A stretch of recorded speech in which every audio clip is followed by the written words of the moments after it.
கரூர் மாவட்டம் குளித்தலை அருகே ஐயர்மலையில் கடந்த 25ஆம் தேதி ரோப்கார் பழுதானதால் 5 பயணிகள் சுமார் 2 மணி நேரம் தவித்த நிலையில் சம்பவ இடத்தில் வல்லுநர் குழு ஆய்வு நடத்தியுள்ளது. கூடுதல் விவரங்களை நம்முடைய செய்தியாளர் கார்த்திகேயனிடம் கேட்கலாம். கார்த்திகேயன், என்னென்ன கோணங்களில் இந்த ஆய்வு நடத்தப்படுகிறது? இதற்கான தீர்வு இதன் மூலமாக கிடைக்கும் என்று எதிர்பார்க்கப்படுதா?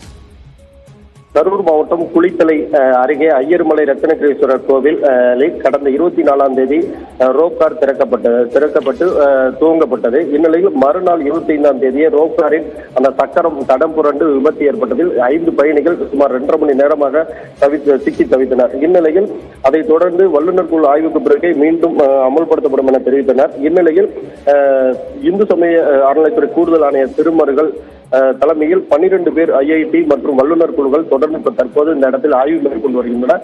ரோப்கார் எதனால் விபத்து ஏற்பட்டது, மேலும் எதனால் இந்த இது அடிக்கடி இதாகிறது, துவங்கிய மறுநாளே தடம் புரண்டது காரணம் என்ன என்று பல்வேறு கோணங்களில் தற்போது ஆய்வு மேற்கொண்டுள்ள அந்த விபத்து நடந்த போது அந்த சிசிடிவி காட்சியும் ஆய்வு செய்து தற்போது அந்த ரோப்காரில் பயணம் செய்து ஆய்வு மேற்கொண்டு வருகின்றனர்.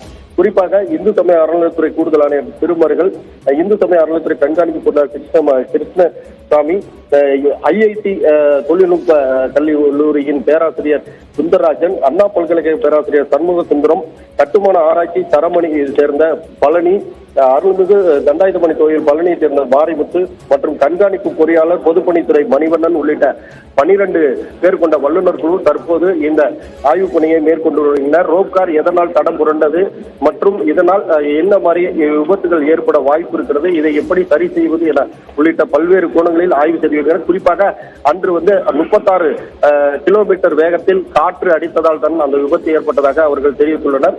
மேலும் இது இனிமேல் எப்படி இதுபோல் செயல்படாமல் இருக்க நிரந்தரமாக பயணிகள் சென்று வர, பக்தர்கள் மேலே சென்று வர அதற்கான ஆய்வுகளையும் மேற்கொண்டு அதற்கான நடவடிக்கையும் மேற்கொள்வதாக தெரிவித்திருக்கிறார். தற்போது 12 பேர் கொண்ட வல்லுநர் குழு ஐயர்மலை ரத்தினகிரீஸ்வரர் கோவில் ரோப்காரை கீழிருந்து மேலே அந்த ரோப்காரில் சென்று ஆய்வு பணிகளை மேற்கொண்டு வருகின்றனர். ஐயர்மலையில் அந்த ரோப்கார் பழுது காரணமாக வல்லுநர் குழு ஆய்வில் ஈடுபட்டிருக்கிறது. சார்ந்த கூடுதல் விவரங்களுக்கு நன்றி கார்த்திகேயன்.